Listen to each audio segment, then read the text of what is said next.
여러분 안녕하세요. 2월 9일 수요일 아침입니다. 하나님께서 오늘도 참 좋은 날 선물로 주셨네요. 말씀 보면서 기도하면서 또 하루 힘차게 시작하도록 하겠습니다.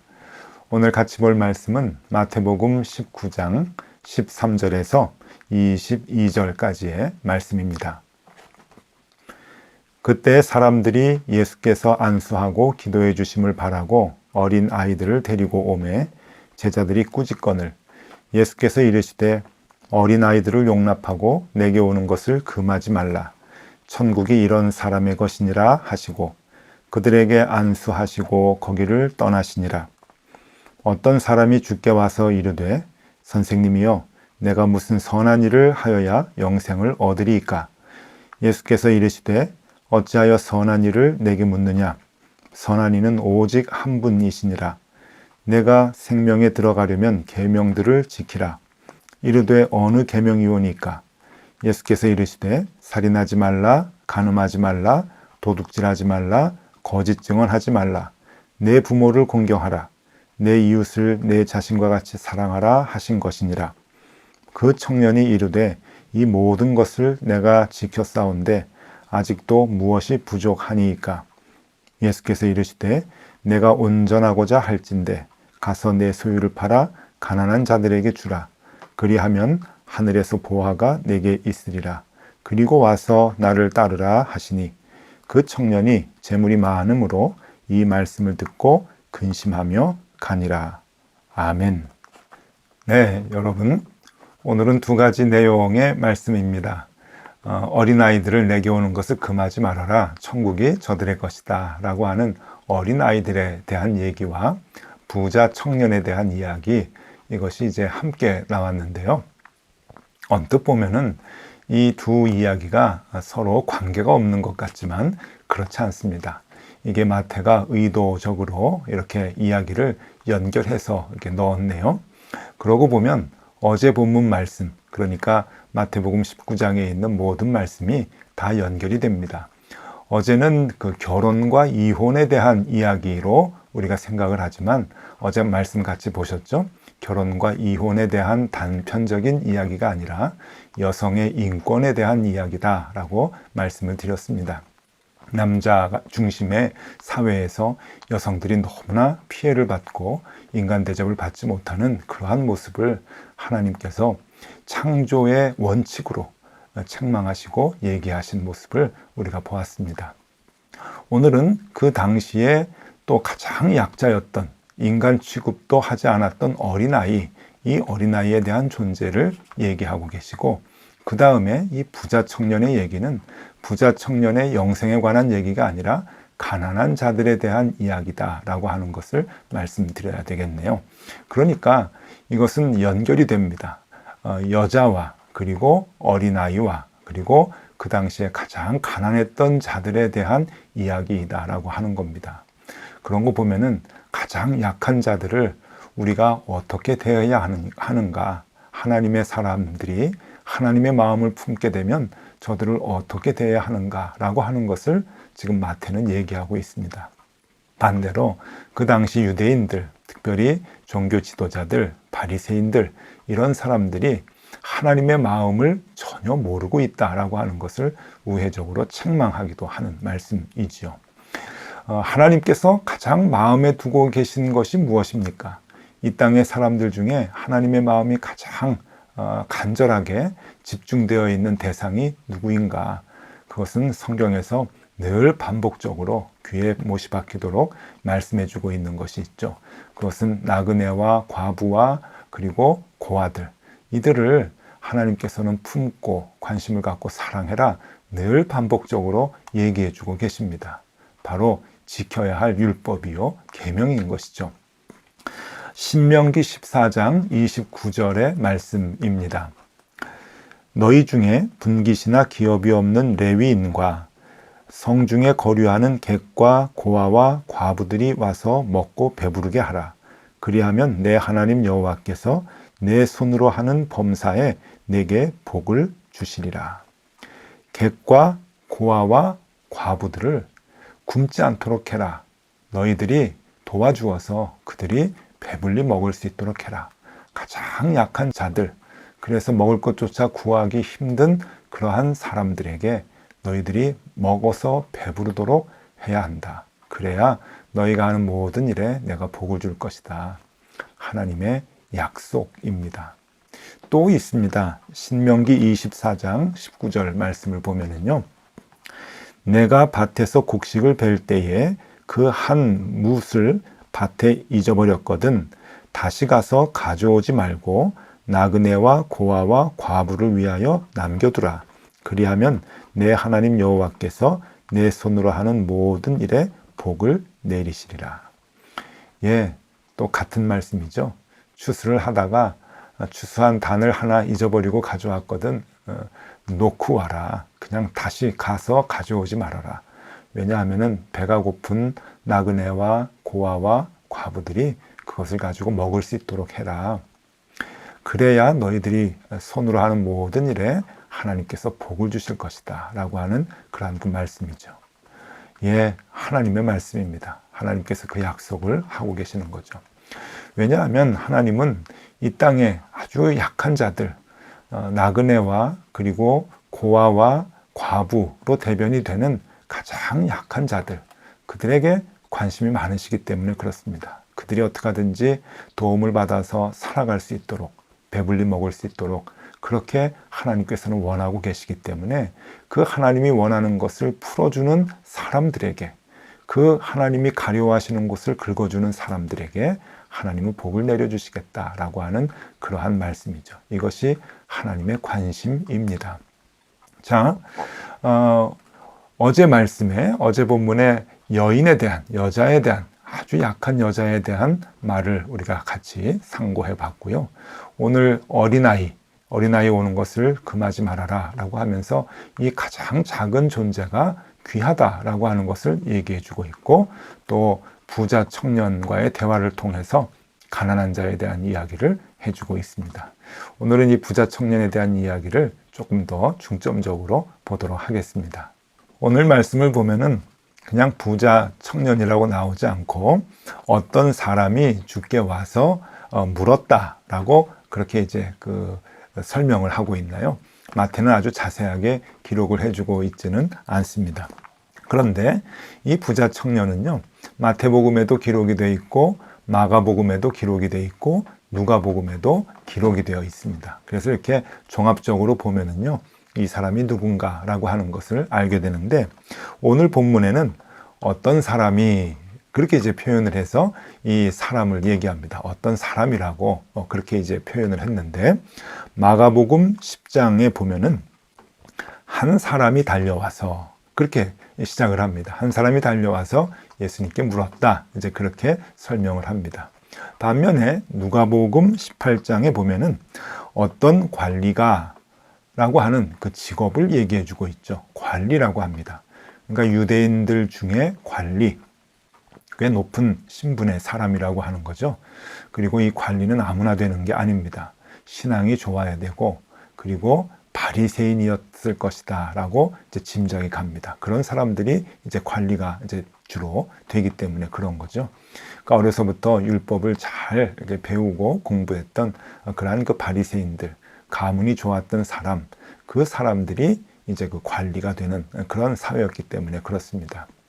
자, 이 사람들이 어떤 그 행위를 했는가라고 보면은요, 그 마태복음 오늘 19장 20절에 보면은 이 사람이 모든 것을 내가 지키어 싸운즉, 그러니까 말씀을, 율법을 다 지켰다라고 예수님 앞에 자신 있게 얘기하고 있습니다. 모든 것을 다 지켰다 이제 그러는데, 마가복음에는 이 표현이 어떻게 나오냐 하면은 마가복음 10장 20절에 보면은 어려서부터 다 지켰나이다 그렇게 나옵니다. 그리고 누가복음도 마찬가지입니다. 어려서부터 지켰습니다.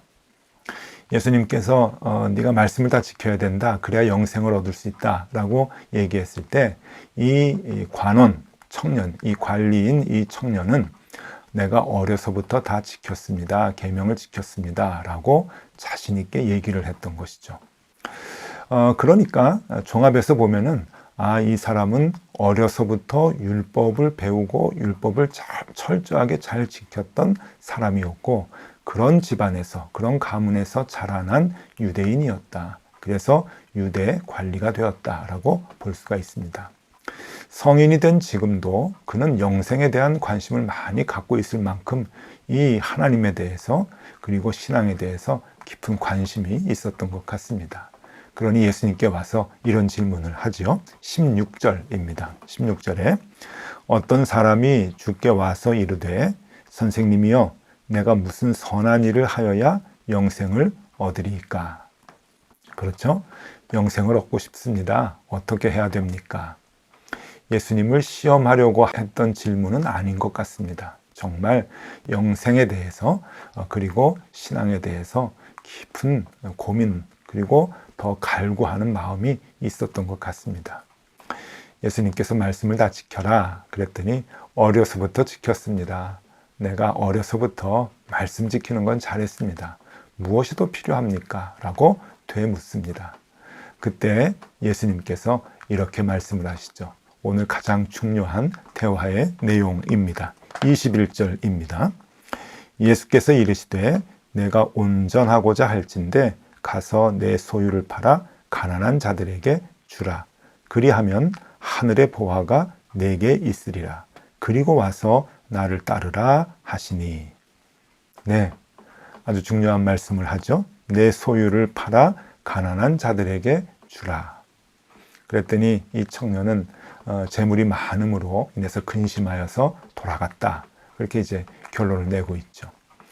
자, 여기에서 우리는 무슨 생각을 하게 되냐면은 재물을 팔라고 하는 말씀과 그 청년이 재물이 많아서, 이 관원이 재물이 많아서 근심하며 돌아갔다라고 하는 이 표현에 우리는 관심을 많이 갖게 됩니다. 그래서 예수님을 따라서 살려고 하면은 재물을 팔아야 되는 것 아닌가라고 하는 생각을 하게 되죠. 그런 표현이 나오니까요. 그런데 여러분, 여기에서 주님께서 강조하신 말씀은 내 소유를 팔아라고 하는, 재물을 다 없애야 된다, 내려놔야 된다, 팔아야 된다라고 하는 그것을 강조하신 것이 아니라 그 뒤에 말을 강조하신 겁니다. 내 소유를 다 팔아 가난한 자들에게 주라. 가난한 자들에게 주라는 겁니다. 소유를 팔아서 가난한 자들에게 주라. 즉 참된 신앙인, 하나님을 쫓고자 하는 사람들, 영생을 얻고자 하는 사람들은 가난한 자들에 대한 마음을 늘 잃지 않아야 된다. 그리고 삶에서 구체적으로 그들을 도와야 된다. 배불리 살 수 있도록 관심을 갖고 도와야 된다라고 하는 것을 얘기해 주고 있는 것이죠. 머리로만 하는 것이 아니라, 마음으로만 하는 것이 아니라 손발로 실천적 신앙을 가져야 된다. 신앙이 실천되지 않으면 그건 죽은 믿음이다 라고 하는 것을 얘기해 주고 있는 것이고, 그것이 우리 하나님이 가장 마음에 두고 있는 고아와 과부와 나그네들, 약한 자들, 가난한 자들, 그들을 위해서 힘써야 된다 라고 하는 하나님의 그 마음을 지금 예수님께서는 다시금 얘기해 주고 있는 것이죠. 이것이 왜 재물에 대한 이야기가 아니고 가난한 사람들에 대한 이야기인가? 여러분, 이것은 이 부자 청년과 또 한 사람을 대비해 주고 있기 때문에 그렇습니다. 그 사람은 삭개오입니다. 누가복음에 보면은 누가복음 18장에 부자 청년이 나오고 바로 그 뒤에 누가복음 19장에 삭개오가 나옵니다. 여러분, 이 부자 청년은, 이 관원인 부자 청년은 종교성을 갖고 있고 영생을 얻기를 원하고 있었지만은 자기 재물을 가난한 사람들에게 나눠줄 마음이 없어서 결국은 포기하고 돌아갑니다. 그냥 자기 혼자 신앙생활만 잘하고 율법만 잘 지키면 되겠지라고 하는 생각을 가지고 그렇게 있다가 실천적 신앙을 해야 된다라고 하는 말을 듣고는 부담을 갖고 돌아갔습니다. 그런데 바로 그 뒤에 나오는 대비가 되는 그 삭개오, 이 삭개오는 돈이 많았음에도 불구하고 예수님 앞에서 구원을 얻는 그 순간에 자기 재물을 내려놓고 포기하고 가난한 사람에게 주겠다고 선언을 하죠. 그것이 누가복음 19장 8절에 나옵니다. 삭개오가 서서 주께 여짜오되 주여 보시옵소서 내 소유의 절반을 가난한 사람들에게 주겠사오며 만일 누구의 것을 속여 빼앗은 일이 있으면 네 갑절이나 갚겠나이다. 네, 이것이 하나님을 만난 사람들의 변화된 모습이죠. 내 재물을 팔아서 가난한 사람에게 주겠습니다. 여기서도 재물을 파는 것이 초점이 아니고 가난한 사람에게 주겠다고 하는 것이 강조된 것입니다. 가난한 사람들을 내가 돌보겠습니다.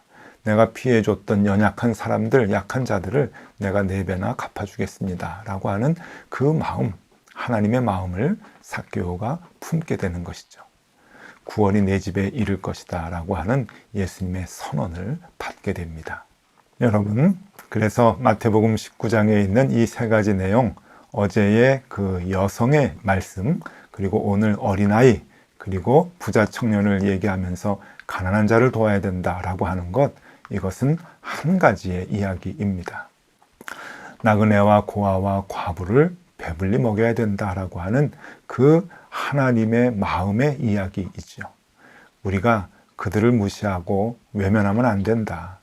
여자들의 그 약한 모습들, 그것을 세워줘야 되고 어린 아이들의 그 모습을 세워줘야 되고 그리고 가난한 자들을 우리가 돕고 배불리 먹여야 된다라고 하는 것을 예수님께서 다시 한번 얘기해 주고 있습니다. 신앙이라고 하는 게 무엇입니까? 우리가 경건하게 생활한다고 하는 것이 무엇입니까? 여러분, 그것은 어려운 사람들을 돕는 실천이 우리에게 나타나지 않는다고 한다면 그것은 거짓 신앙이죠. 그래서 야고보 사도는 이렇게 얘기합니다. 야고보서 1장 27절. 여러분, 중요한 말씀인데요. 오늘 꼭 기억해 주시면 좋겠습니다. 하나님 아버지 앞에서 정결하고 더러움이 없는 경건은 곧 고아와 과부를 그 환난 중에 돌보고 또 자기를 지켜 새 속에 물들지 아니하는 것이니라. 경건이 무엇이냐? 하나님을 경건하게 섬기는 그 신앙이 무엇인가? 고아와 과부를 돌보는 것이다. 어려운 그들을 배불리 먹이는 것이다. 그렇게 생활하는 것이 바로 경건이다라고 말씀해주고 있습니다. 네, 여러분, 성경은 어려운 사람들을 도와라라고 계속 반복해서 우리에게 얘기해주고 있습니다. 그 마음이 우리 마음 가운데 하나님의 그 긍휼의 마음, 인자의 마음이 없다고 한다면 여러분, 우리는 하나님을 품은 자들이 아닙니다. 자, 그러면 어떻게 우리가 구제를 하고 도와야 되는가? 여러분, 제가 한번 말씀드린 적이 있죠. 이 기준에 대해서는 C.S. 루이스가 아주 정확하게 얘기해 주고 있습니다. C.S. 루이스의 명저, 대표저서죠. 순전한 기독교. 거기에 보면은 구제에 대해서 이렇게 얘기해 주고 있습니다. 구제로 인해 생활에 불편함을 겪지 않는다면 그것은 잘못된 일이다. 구제를 위해 자신의 욕구를 제어하면서 살지 않는다면, 즉 금욕에 대한 영적 싸움이 전혀 없다면 그것은 곤란한 일이다. 네, 구제를 할 때 그 기준이 무엇인가? 내가 불편해야 된다라고 하는 겁니다. 구제를 할 때 내가 불편해야 되고 내가 불편하게 될 것이라고 하는 그것을 알면서 갈등하지 않는다고 한다면 그것은 그리스도인으로서의 삶이 아니다라고 하는 이야기죠.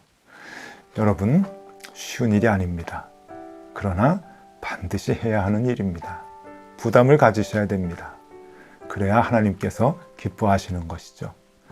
여러분, 그렇기 때문에 부자든 가난한 자든 구제를 하는 기준은 똑같습니다. 부자는 많은 돈 중에 조금 할 수 있으니까 쉬울 것 같습니까? 아닙니다. 이 기준으로 한다면 C.S. 루이스가 말하는 이 기준, 내가 도울 때 내가 불편해야 된다라고 하는 그 기준은 누구나 같은 거죠.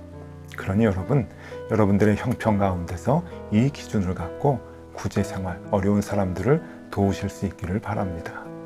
구제를 할 때 내가 불편하지 않는다고 하면은 여러분, 그것은 부끄러운 일이다 라고 하는 것을 기억하고요.